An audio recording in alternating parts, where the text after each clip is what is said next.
listening to Tromedy, the podcast that helps you take your pain and play with it. I'm Nancy Norton. I am a comedian. I used to work as a registered nurse.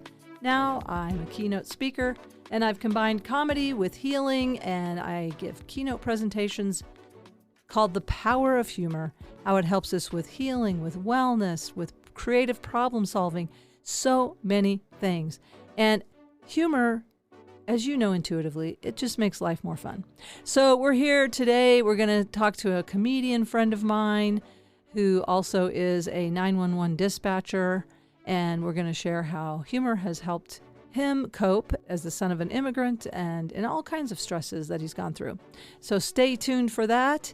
Next week, we have one of the big guns in town that I'm going to interview for Tromedy.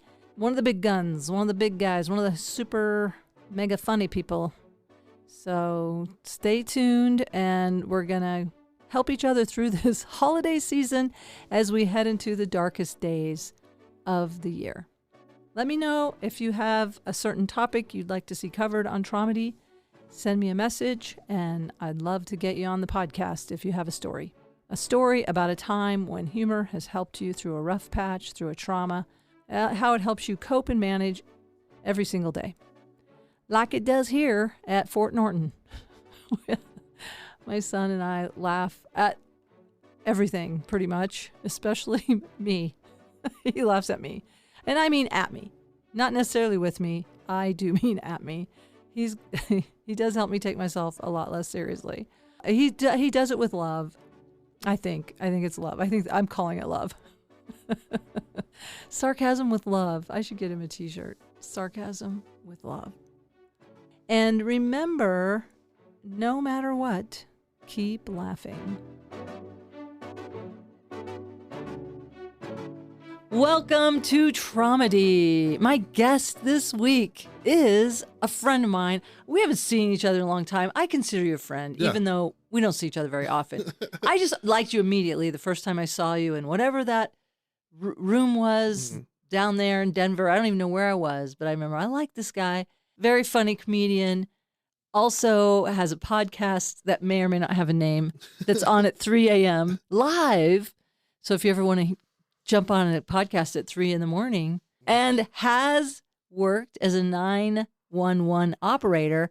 We just did a show tonight for Nurses Off the Charts. Welcome, Jose Macall. Yay. Thank you. Thanks, Nancy. That was the longest intro. I love it. Yeah, that was cool. That's all the time we have. Yeah. That's great. We just did a show in Louisville, Colorado. Now we're in Boulder, having had our after show snacks. Yeah. And I had a cocktail, and you do what you do. Yeah. You're feeling relaxed. I had a smoke, yeah.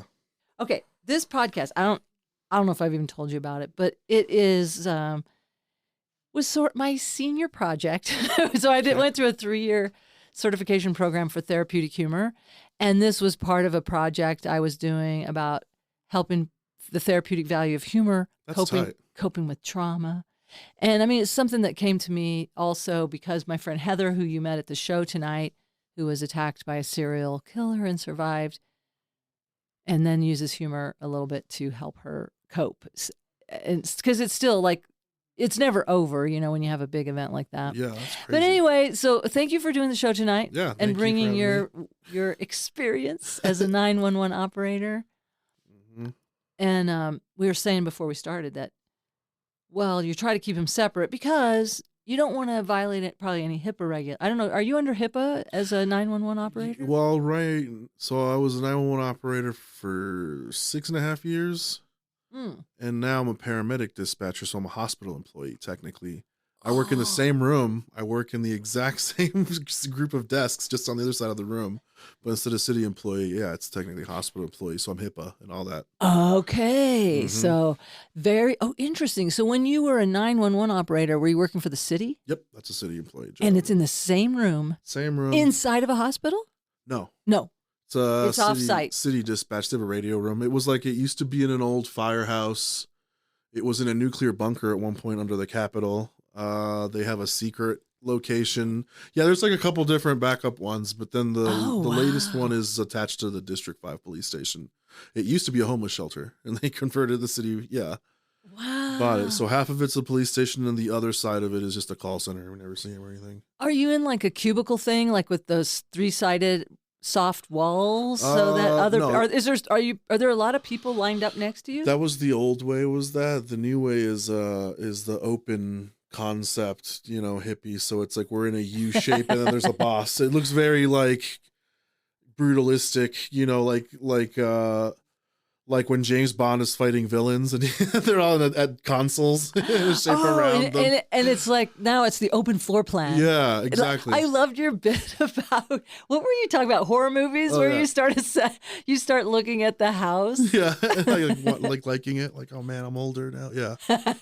I love this ranch. A finished basement. No wonder the ghost never wants to leave. I love that. I'm butchering your joke. That's all right. But I love that you did that. And it is kind of like I was thinking it is sort of the thing now to have this open floor plan. It's just to spy on your employees better. That's all it is. It's all they fucking spin it one way, so but you can look over your shoulder and make sure you're not doing it all at once. So it's a lack of privacy. Yeah, that's what it's always been about. So it's just more ways to control people, but they spin it. You know what I mean? It's ergonomic and it's more feng shui and it's fun. This is just so you can see that I'm not looking at the wrong website that you don't want me to at the moment. It's all same shit, That'd be wild if you got your porn and your call mixed up. Yeah. There was some guy who printed up porn at one point, and they had to fight. It's like, what kind of an idiot are you on these city printers? Wait.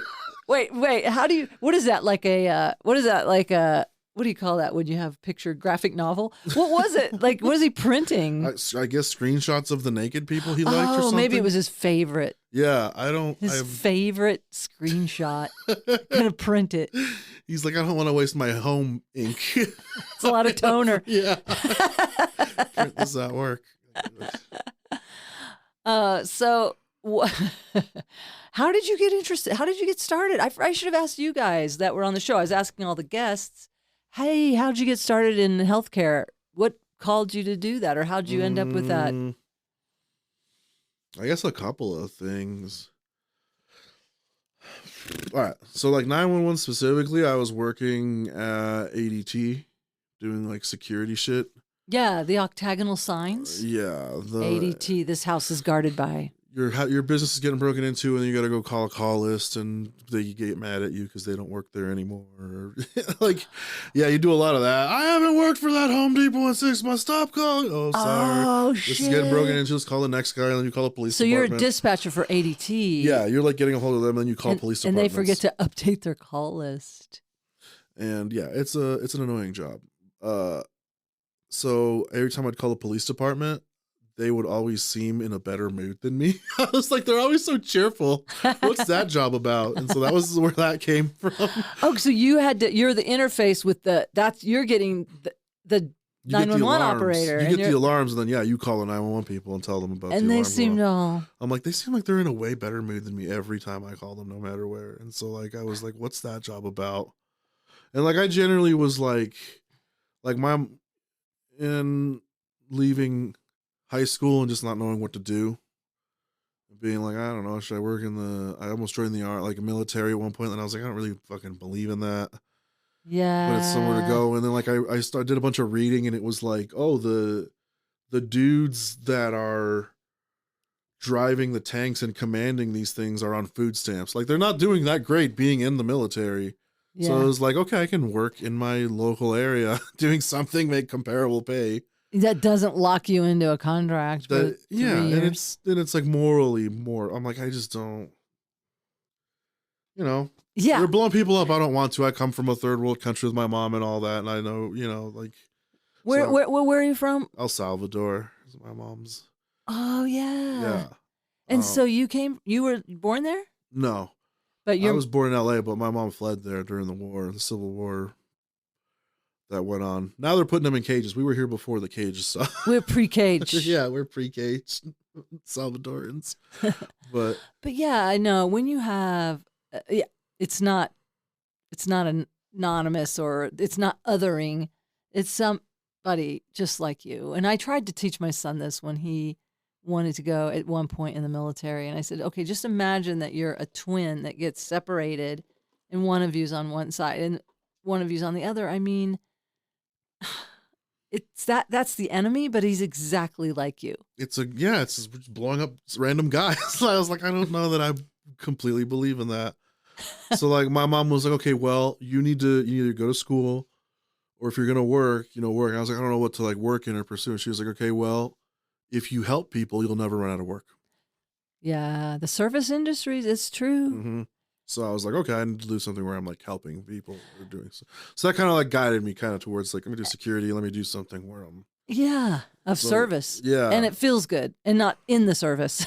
Yeah, exactly. But being of service. I don't have a sales quota. I'm not fucking funding uranium poisoning some well somewhere or whatever, Yeah. So I was like, yeah, this is cool. This is just, I want is just, hey, what's wrong? Where's your help at?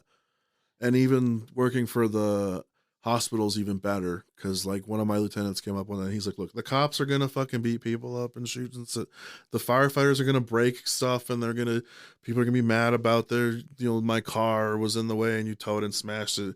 The paramedics have one goal. Who are you? Where do you need help? That's all we care about. Everything else is everybody else's problem. We're helping. I was like, perfect.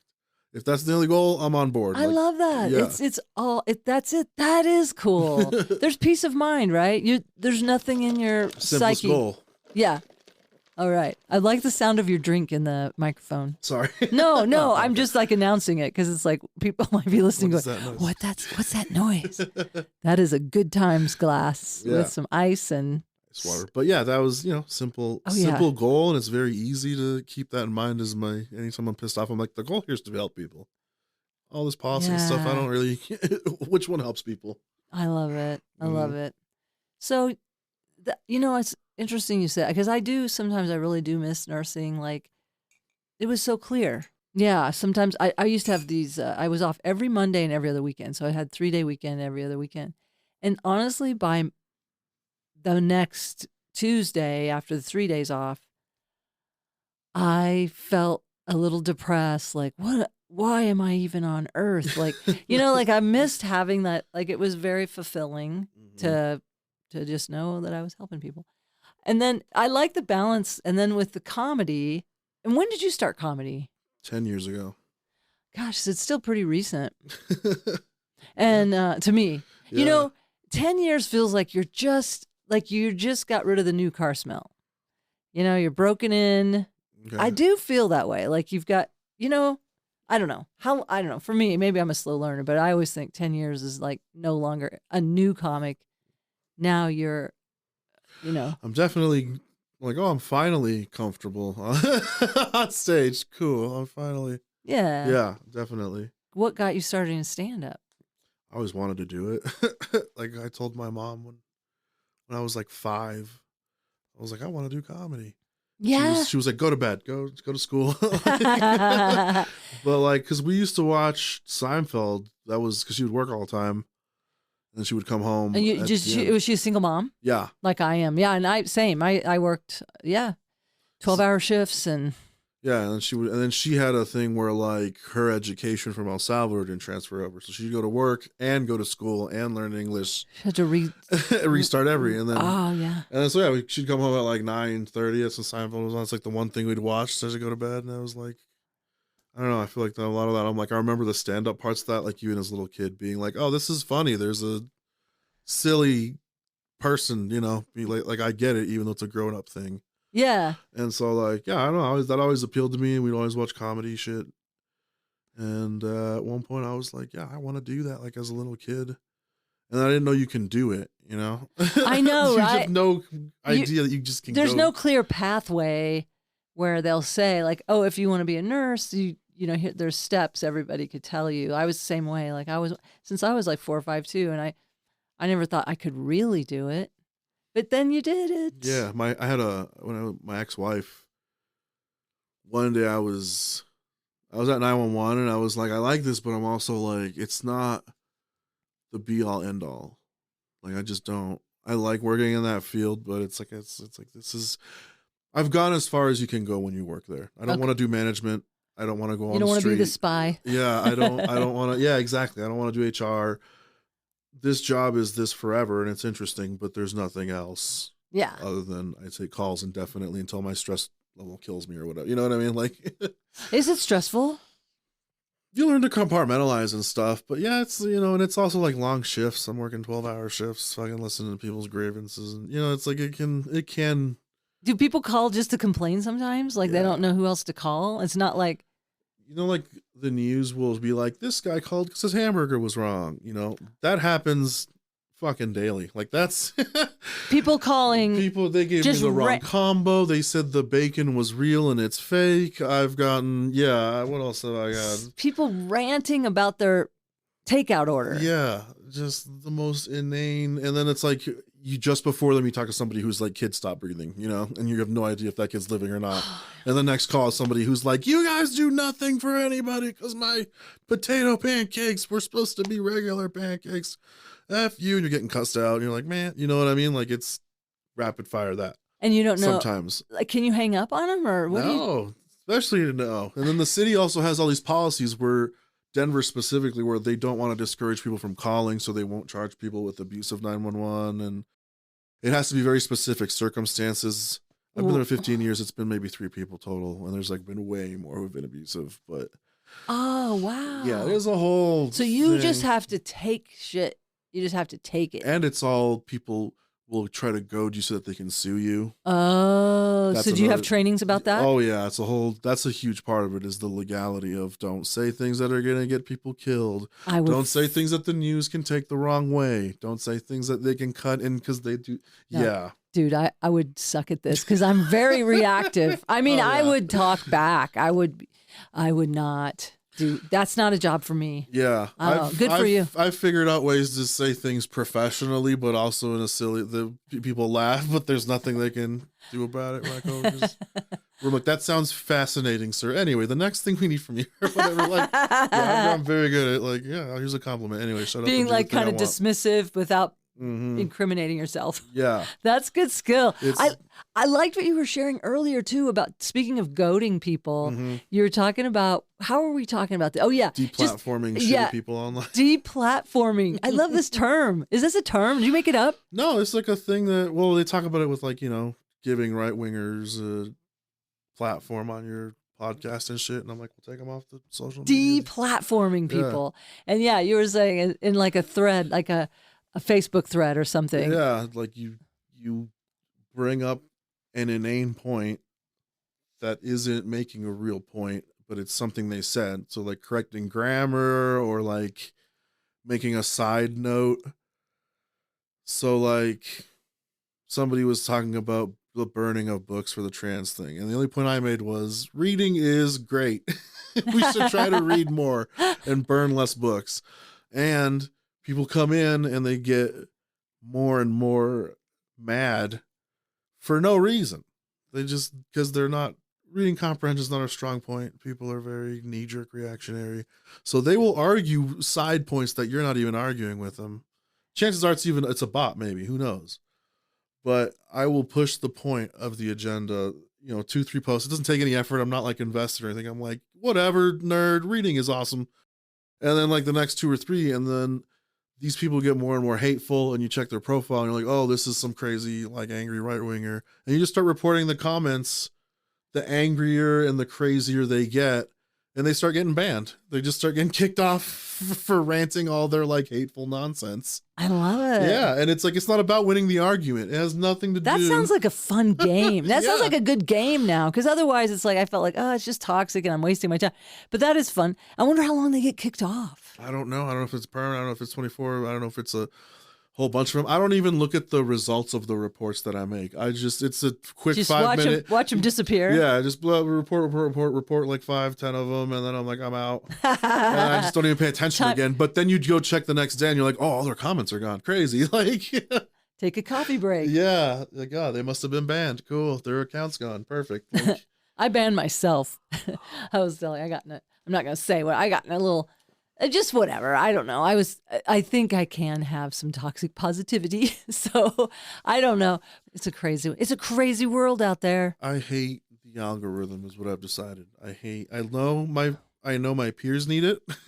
I know. I know my friends like it, and it's in a lot of good things, but the inherent way that it works, after reading about how social media works, and like if you have it's like, it doesn't correlate with how real life. I'm used to like word of mouth with metal and stuff, right? So it's like, if 100 people tell you a band is cool, you listen to that band. If 100 people tell you a band sucks, you go, well, I'm not going to listen to that band, right? Or like, you'll listen to it and you'll be like, oh, okay, cool, they were right. Like, you'll give it a shot and you're done. The problem with social media is the 100 people who tell you a band is cool never show up, because the algorithm keeps pushing the 100 people who tell you the band sucks. So in this case, instead of the band, but it's like positivity and negativity is what it really is. The algorithm works off negative interactions. So it pushes the same amount of positive content, will not, because it doesn't engage people. They're less prone to argue with positive things. So the algorithm pushes negativity on purpose. That's the whole point of the fucking thing. This is going to generate controversy. That's why you see videos where people waste food. You see videos where people are like drama. You see people where people are annoying people or pranks. Those things get popular because they're pushed higher, because they want. So it's like, it's forcefully generating negativity. And I fucking hate that idea of it. So I'm like, I don't care for this platform anymore. The idea of it is lame to me. Yeah, it just breeds that more and more negativity. And then, like you said, it buries something really good. Yeah, it's harder to find that stuff. Yeah, I wonder is there a workaround on that? Or is there, me and Aaron Wentz were talking about, we want to get popular by making a fake controversy for him. So if it pushes engagement, it makes him look terrible, it will get eyes on whatever he's doing, and it won't be that thing, but you make it look like it's negative. Ooh, that's good. Yeah, so we're trying to figure out how to do that. Yeah, you got to find the perfect thing that he's comfortable with, that he doesn't, that isn't deplorable. It was his idea. He's like, I wanted it to be like women are talking shit about me or something, but the women accounts are fake. It's us or something. You know what I mean? Yeah. Something like that. Yeah, almost be your own cancel culture. And then that's how you generate something, and you're not even doing the thing. But, we're just talking about it, but it's like, I used to listen to this, and, I grew up in the Ozarks, so, it's all like people calling into KTTS, the Radio Ranch. And then on Saturdays, it was taught, it was just people calling in, like, how do you get those blackbirds out of my, out of my tree? I use pie tins. I don't know about you. And then I just remember this one person calling in. I don't know why, it still makes me laugh. They go, hello, yes, I'd like to start a controversy. I'm like, well, that's just not how you usually do it. Start off with that. I'd like to start a controversy. This whole kind of fake drama, and you are all the parts. Mm-hmm. And then I could see it even takes on a life of its own, mm-hmm. and then you end up getting into all the characters so much that you kind of lose yourself. Like, who the fuck am I? Yeah. So when we do the Tromedy thing, I was just wondering, so you already shared a little about your childhood. Okay. And so what we do sometimes is we deconstruct a joke, or we even occasionally we have played them on here where it's like a bit, and then, like through your phone or whatever. You don't have to do that if you don't want to. We could go back and play it later. But it's like a bit that you might do that takes a trauma or a stress. Doesn't have to be a full-blown trauma, but something people may not know is rooted in trauma. What we do is we're showing people how we take our pain and play with it.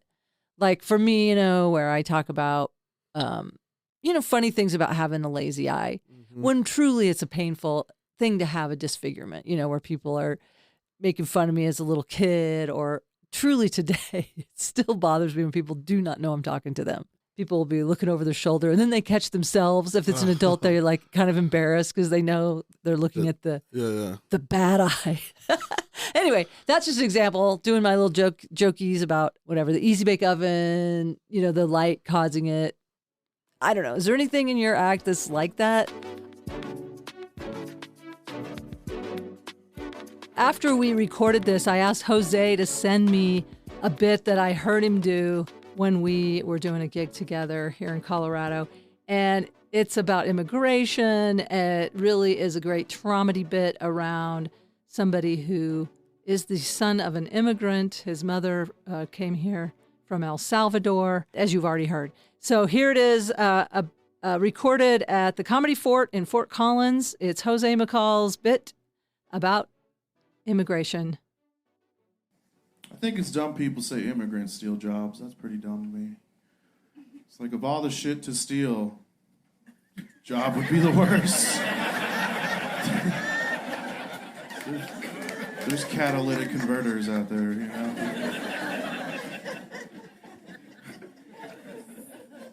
It's not how it works. I'm from those neighborhoods. There's no gang out there where one guy steals a diamond, and then one guy steals a car, and then one guy clocks in on Monday, checks with HR. There's no gang out there where they have a meeting and like, oh shit, who's that? Like, oh, that's T-Dog. That's the meanest crack dealer on the west side. Like, oh man, who's that? That's T-Mobile. That's the best retail sales associate in this crew. He's here on the Friends and Familia plan. Watch out. That's not how it works. If Mexicans could steal jobs, that would be the best crime to see happen live. You're at the dentist. Like, where's Dr. McCarthy? Like, hey, what's up? It's Carlos now. Open wide, fool.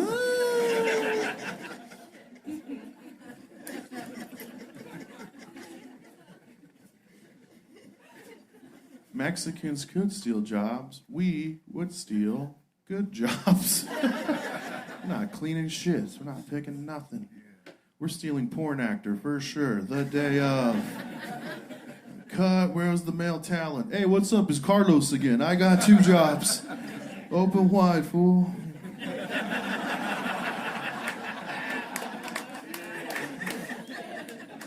a catchphrase.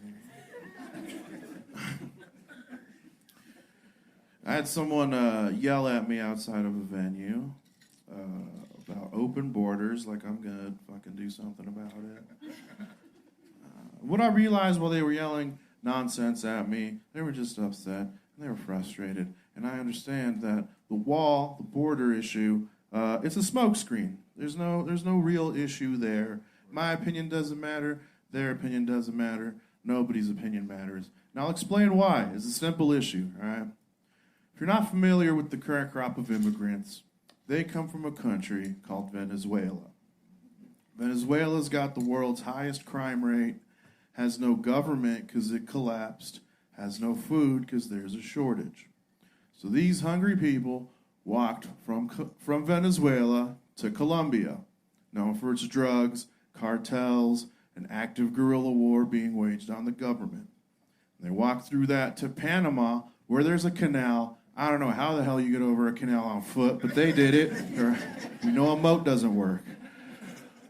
They went to Central America, all right? Nicaragua, Guatemala, El Salvador, which had the world's highest kidnapping and murder rates for decades.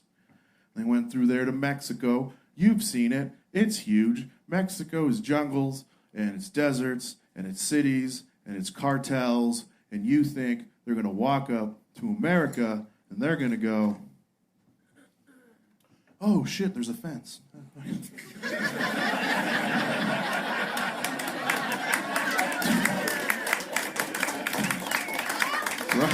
Just go fucking die in a hole. That's not how it works. They walk 3,000 miles to get here. I say we hire them at Amazon because your shit's getting to where it's going. You know? There's some actual Amazonians there making up. Doesn't matter though. Doesn't matter if you put razor wire, buzzsaw blades, whatever Mario level you want in front of the wall. It's not going to stop people who have nothing. They're going to go around the traps. Or they're going to dig under the traps. I'm sure you've seen the cartel tunnels.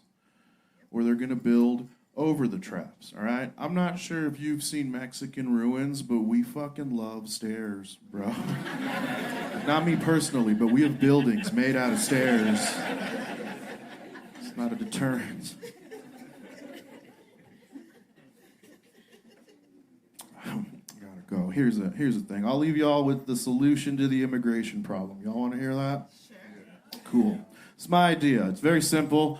I want to put a policy. I want to put a definite hardcore limit on the amount of people that we allow into this country, but we make it so that anyone, anywhere in the world, can challenge someone here to a showdown of some sort.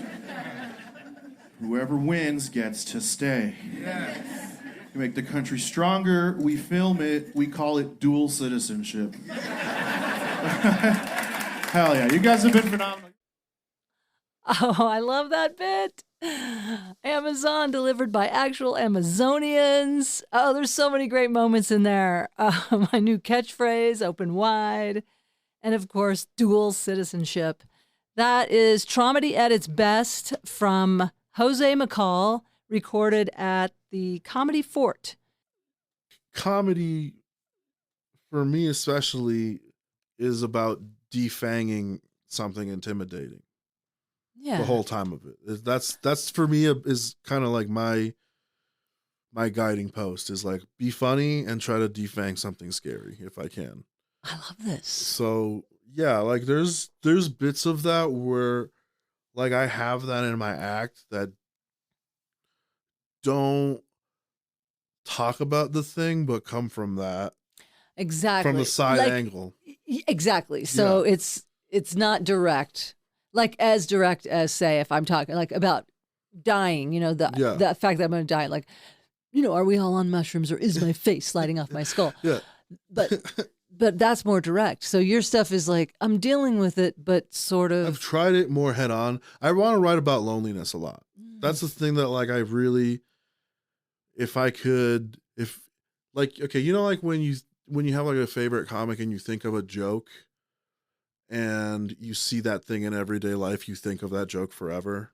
Does that make sense? Like I think of Mitch Hedberg's joke about yogurt every time I see yogurt 40 years later. Oh, I don't know his joke about yogurt. He was eating yogurt and there's a contest I'm not aware of and it said try again and I thought it was hyping me up. Try again, Mitch. Life is hard. He's like, yo, play fruit on the bottom, hope on top. And it still makes me chuckle to this day. But it's like that joke is so associated with that thing. Yes. From then on out.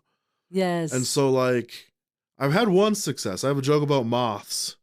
And somebody told me after listening to that joke, I don't kill moths anymore because I think about your joke. Aww. And I was like, perfect. That's what I want out of comedy. That's a victory for me. That's the accolade. Yeah, you actually changed someone's behavior. Yeah, I thought about that. I want to do that for loneliness. I want someone to be lonely and then think of a joke and be like, ha, ha, and then like laugh. Yes. If I could do that, I've succeeded. But I haven't found it yet. You haven't found it. You haven't found the perfect joke about loneliness. But I have jokes that hit on the side of that. So like I've told jokes about like dating apps and shit, or that joke I have right now where I realized all the notifications on my phone are from fast food apps. That's a loneliness thing. And then I go into and then Wendy's is hitting on me and Taco Bell's hitting on me. And like I had another bit of like that was longer about it. It was too dark, but it was talking to the sex robots instead of people on dating apps. And then using them like a therapist to be like, I feel like dying. Like, you want to see my boobs? I'm like, oh, this is awesome. Like, so like, yeah. You know, I know people talking to Chat GPT. Mm-hmm. That's a new thing now. It's gotten even more since I started telling that joke. That's become even obsolete because of how it works now. It's crazy. It's like, oh, shit. You're right. You started the trend. I guess, but yeah, it's like it's gone beyond that. No, I know. It's I know a couple of people that use Chat GPT for company. And, you know, even my mom was talking to her Alexa, you know, the way she'd talk to a person, like, you know, Alexa, turn off the lights. Thank you. Yeah. I'm trying to think of if I have anything about, I'm trying to think how I would do that joke. It's been a long time. I'm on the Old People's app and not Tinder. Timber, sponsored by Viagra and coconut oil. Yeah, man. I mean, I love this goal though. Yeah, it's one of those things where it's like I come back every once in a while and I'm like, okay, let's try to tackle this. Let's try to tell another story or joke. Or when I was a kid, I felt lonely because of this. Because I had, a joke for a while that was It was, I had the Ralph Wiggum, the Simpsons thing happen where everyone got a Valentine's but him in 3rd grade. I lived that. I had that happen. I used to tell a joke about that to try and make that, but like people would get sad, and I was like, "Oh, I can't get through the thing without people going, oh." Gotta let them. Hey, but that's where if you can get them to go from awe to guffaw. Yeah. I'm just saying, the only good day would be if it was the Unabomber, a Valentine from the Unabomber. Yeah. But that's harsh. So you did live that. Yeah, and like there's just other shit like that, like growing up as like an immigrant's kid, you get made fun of, and so it's like lonely. Like there's just different things where I'm like, there's different contexts where I want that to be able to pull from to someday somehow do that. Yeah. Overall, and like the rest of it, like I don't know. Yeah.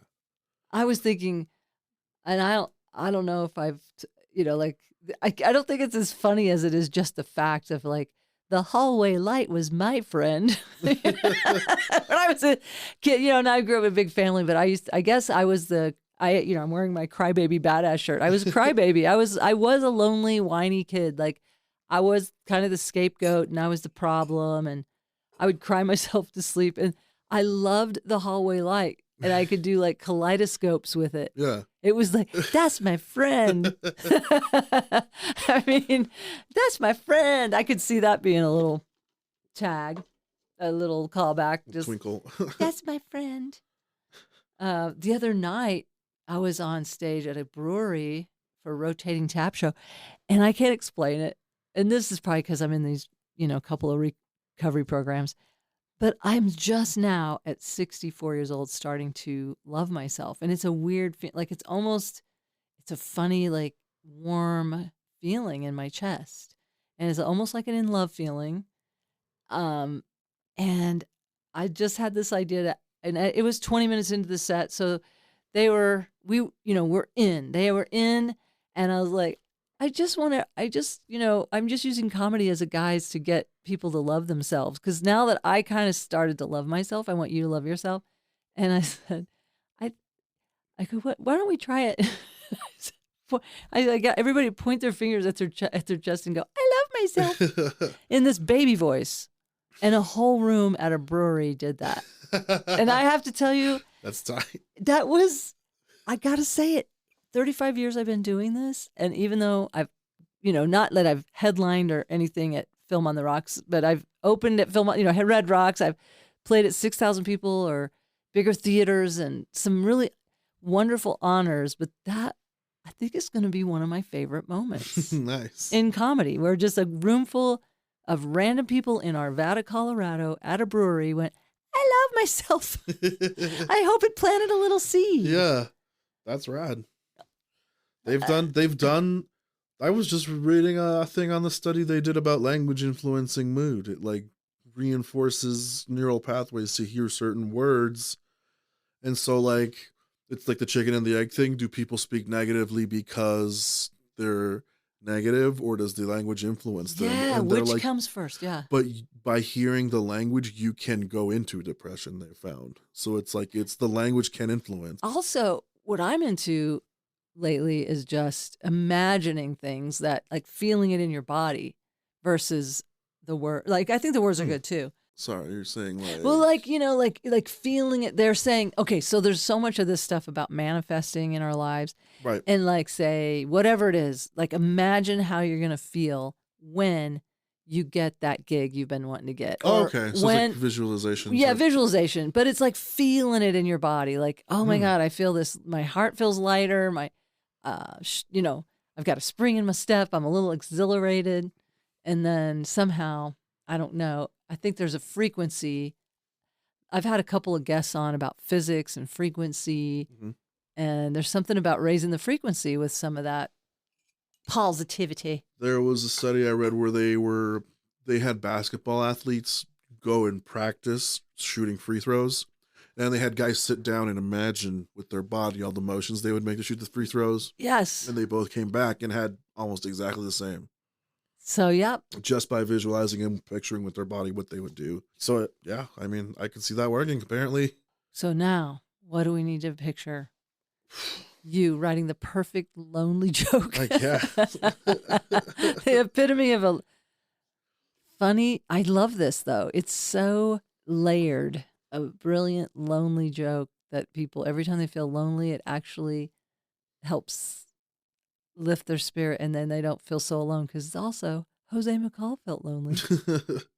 Do you have a stand-up vision of what you'd like as do you have goals about it, or are you just kind of floating free along the path? Yeah, that's kind of one thing. That's what I've been thinking recently. Now that I'm 10 years in, I'm like, I probably need to go. I was talking to Chris on 3 a.m. And he had a 10-year goal, and I was like, I don't think I think far enough into the future for a 10-year goal, but that's awesome to fucking it's probably something I could use. Like I've know certain things I want. I'm like, I'd like to get to a point in comedy where I can do theaters. Yeah. That would be cool. Yeah. But I have no control over that. And then outside of that, like, yeah, I just want to do stand-up. You're the only one going to tell this, maybe out of 2 people. Then it'll be on a podcast to keep myself honest and committed to it. But I've been writing a book on 911 stories, which is cool that you had me do the show because I have illustrations. I used to draw 911 when I first started. I used to draw pictures of the stuff going on and how I pictured it. Dude. Yeah. That's brilliant. Yeah. So you're doing like a little they're like doodles of like the random emergencies and stuff going on. I did it for the narrators. I showed up with the pictures and did it. One of their episodes was that. I think this is brilliant. So yeah, I'm actually want to do a whole book of them and just like that's the story and then whatever the illustration, whether it's dark or fucked up or funny or whatever. Oh my God. And I could see, and I know you were saying I have no control over it, but I hate to say it. We were just talking about social media and how we don't like it. Yeah. But if you can get on the right algorithm, I love when people draw on Instagram Reels and you don't know what they're drawing. And then if you had a camera where it's like showing you, I don't know if that'll mess up your process, but drawing it with the camera and then speeding it up or whatever. And you're telling the story over the reel. I think would be captivating. Yeah, that would be pretty cool. Because what I'm seeing, and I know you already know this, but it's like, God, I've seen people go from 100 followers to 1 million. Right. I mean, you get on the right. We all love that Hannah Jones push. Like, it's awesome. Yeah. She's fucking super smart for figuring that niche and getting her people. Like, I understand And it's about consistency, and she knows, and she's very analytical, very disciplined. And, she did my social media for a little while. Nice. And she took me from 2,000 to 22,000 followers. Amazing. And really what happened was, and this is why I'm doing the nurse shows, is because it was a nurse reel that went viral. Nice. And it just takes a couple of them to give you these bumps. But if you're doing it regularly, you'd find your niche. And then, Yeah, but I'm just saying, I'm excited about this. I would totally watch your reels. Okay. And I would love to see the sketches and hear this, like you doing the voiceover, like you could talk about the story and then we're seeing it. I love those. But I think the drawings would be really cool. And then, like you said, you've got your book, you've got endless stories that you could tell. Yeah, I've written down a bunch of them. And there's there's countless. And you could even gather some from your friends and just start. I love this. Yeah, it's what I've been doing lately. But and that, and again, it's back to being fulfilling, like, because you're talking about something that gives you purpose, and then you're also sharing, like, getting rid of some of that vicarious trauma, which is what I was talking about tonight. I don't know that was a weird thing about it. When I was writing them down, I didn't realize that because I cried. Like, one or two of them that I was writing down, I was like, oh shit, I didn't realize that was welling up in there that much. I've just been thinking about it as a project that I've been like long time coming, and that's why I was saying earlier, like, I don't give a fuck if this gets me in trouble. And it's like, if this the end of my 911 career because they don't want me doing this, it's like, well, it's been a good ride. Like, if I put the book out and people are complaining or something and they get me in trouble, it's like, well, I think I've gotten to a point where it's like, I've gotten what I'm going to get out of 911 if it's the end. And if it's not, I'd love to keep doing the career and all that. Yeah. But yeah, I don't know. That's kind of the gamble point I'm at, like, at this point. Cause it's like, what am I going to have the same comfortable schedule indefinitely, even with comedy? Like, I need to do. You're going to push yourself a little bit out of your comfort zone. Exactly. I feel like it's exciting. Yeah. But I would like to see it. All right. I love watching drawings happen. I don't know how to do that. Mine are very terrible quality, but that's what makes it funny. Like people laugh. Yeah, right. But it's raw. It's the raw expression of it, don't you think? Or is it really that bad that you're like? Mine are pretty lame, but people like them enough. Every time I've shown them, like the guys I showed to the moth, they were like, "Oh man, we would put that on a T-shirt." Like I was like, "Cool." Like, all right. Yeah, I have this. I haven't seen it, but I kind of have this feeling it's got a lot of energy in it. You know what I mean? Like you can feel that. I used to do activist theater, and yeah, we weren't theater, but it was emotional, and it was. I think enthusiasm is just magnetic enough that you forgive a lot of shortcomings when you get drawn into what somebody does. You know what I mean? It's like, oh yeah, I think that just comes a lot from like growing up with like metal and punk and just the DIY. It's like, oh yeah, this doesn't have to be a great setup. The enthusiasm and rawness of how awesome this is what sucks you into the thing. Yeah, the passion. Yeah. I get it. I'm excited. I would like to see a T-shirt of it too. I mean, look, if I can do a Crybaby Badass shirt. I know I have no merch. I've been very bad about all my merch. Always feels weird, but this felt like, I don't know. Sometimes I just want people to know that crying is the most badass thing you can do. Sometimes in my recovery work that I do, it's so much about unexpressed grief that makes all the trouble for people. If they're just willing to accept something and actually cry about it. It's hard though. We don't want to feel those feelings. Do you do a joke about your Valentine, your lack of a Valentine? I tried for a while. I had to it was just too sad. Yeah, I couldn't get it to work, but it's one of those things where it's like, all right, probably in a couple of years I'll figure out how to stitch this together, just like everything else. Like it's crazy because I had a joke about eels that I told in like my second year of comedy, and I've always kind of had it. People are always like, I like that joke, and I'm like, it has no end. And I just found the punchline like a month ago. And I was like, oh, there's the last line. It's perfect now. Or it's like, Isn't that wild? Yeah. It just needed to stay in the subconscious for 8 years. Yeah, exactly. To figure out what it needed. I'm so curious. I can't wait to hear the eel joke. I hope I get to hear it. We're doing another gig. Yeah. I'm looking forward to it. Would you do the eel joke? Yeah, I'm going to do that joke. Okay. Sure. I'm going to listen. I'm going to listen for it. It's a short, dumb joke, but it's cool when you're like, oh, it just needed fucking these 3 words at the end, or it needed, you know what I mean? Yes, I do. And I have bits though that maybe this chunk is there from 2 decades ago, but I'm still adding nuance to different bits, I just want to make sure I gave you an opportunity to talk about how humor may have helped you. So you watched Seinfeld. That was something that kind of helped bring, levity. Because my mom, learning English and stuff, comedy was one of those things that's very easy to watch and you understand humor. It's like we watch a lot of stand up. And then like when I got to high school, me and my best buddies we had all George Carlin CDs. We would like listen to those. Those are I love those. Yeah, he has this whole anthology. We would like listen to those on lunch and stuff. We're like, yeah, this guy's cool. Like, that's great. Yeah. So like I've like read his biography when I was younger. Like I had a lot of I read like Damon Wayans' book on marriage way too early. And like talking about dick sizes. I was like 12 years old. I was like, whoa, this is like a lot of I'm learning way more than this got into some details. Yeah. So like I've read a lot of like stuff growing up and liking it, and it's always been like very comforting, I guess. Like there's a lot of like growing up broke, and then we would watch like Def Jam, and then those comics would joke about my house has roaches in the road. I was like, oh, I can laugh. This is a negative thing, and these guys made it hilarious.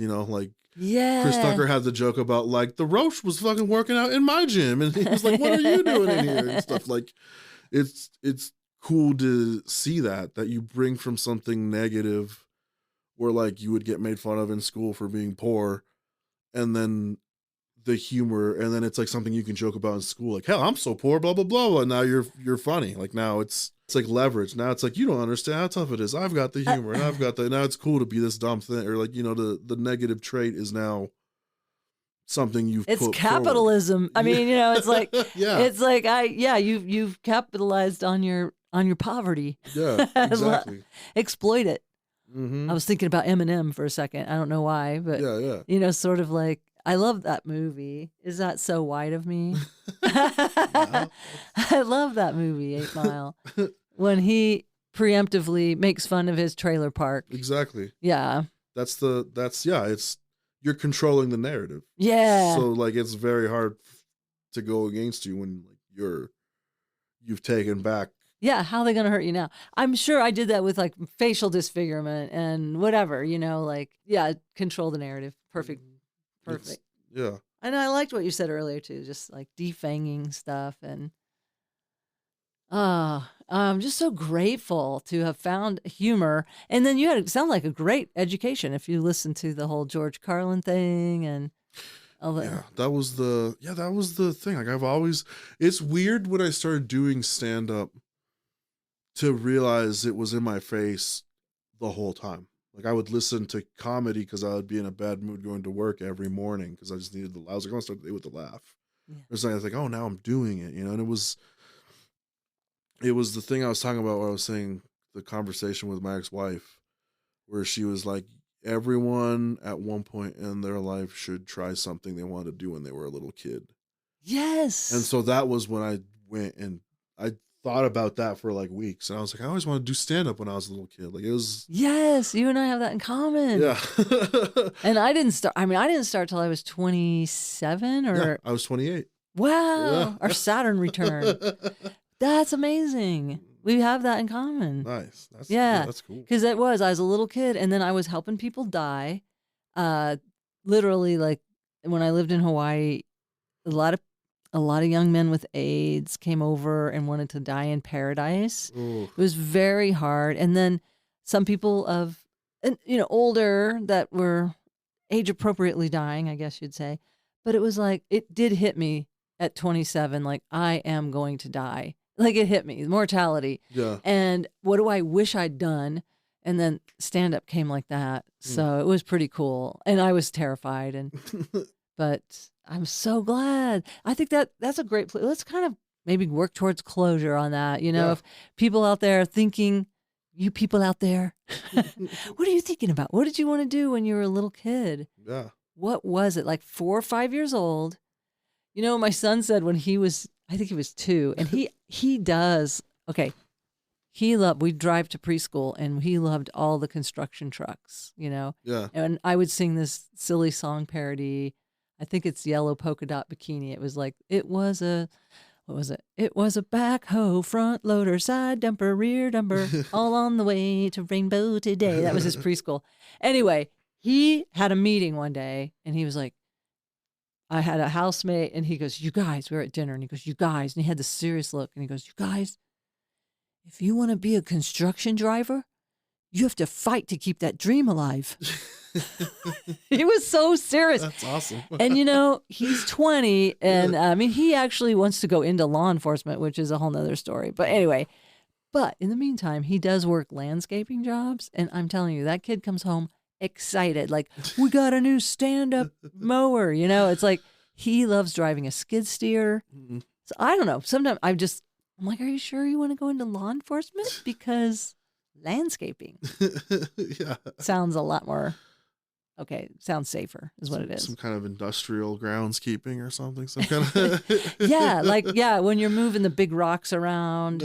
Anyway, that's cool. I'm so glad that you followed your childhood dream. Thank you. Yeah, I'm honestly, Isn't it amazing? It's where I did comedy the first time, and I bombed, and the negative emotion that I felt was, how do I improve next time? It wasn't even a question of, oh no, I did this thing, or you know what I mean. It was like, oh shit, this is like I should have been doing this all along. Like that's how it felt. Even with the bombing, you just knew you were right where you're supposed to be. Yeah, I was like, okay, cool. So next time, what do I do? And I was like, I guess I didn't even doubt it. Ah, that's awesome. Yeah, I love hearing that. Well, I'm glad I got to see you. Definitely. Do stand up. Thank you for talking the Tromedy. Mm-hmm. And well, I'm looking forward to working with you tomorrow and seeing that eel joke. Yeah. And listen to 3 a.m. or whatever it's called. It's on at 3 a.m. How do they find it? Instagram, I mostly, or Threads or Facebook. I usually just post a link if you're following me. It's Comic from the Void. Comic from the Void. Yeah. And the info's there. I usually post a link. Okay, follow Jose Macall on at Comic from the Void. Comic from the Void. I like it. All right. Thanks, Jose. Of course. Thanks, Nancy. Bye. I want to thank my guest, Jose Macall. Follow him on Instagram, Comic from the Void on Instagram, and watch for that book coming out with the 911 calls. That was touching to hear that when he was drawing some of them, it did make him cry, which you realize when people have to sit and listen to these calls all day, some of them are, like he shared already, you already know, ridiculous and waste of time, and others are poignant and scary. And support him in doing that book. Also, I want to see it on Instagram. I think it'd be cool to just see him just drawing it as he's telling the story. That's okay. I'm probably being a little too controlling about that. I have to go back to my codependency recovery work. I want to thank my son, Nathaniel Norton, for putting together the music loop. Thank you, the listeners. Thank you so much. And let me know if you have a story that you want to share, a way that humor has helped you cope with something. Thank you for being co-healers with me on this journey. Hey, remember, no matter what, keep laughing. Tune in every Tuesday. It's Tromedy Tuesdays.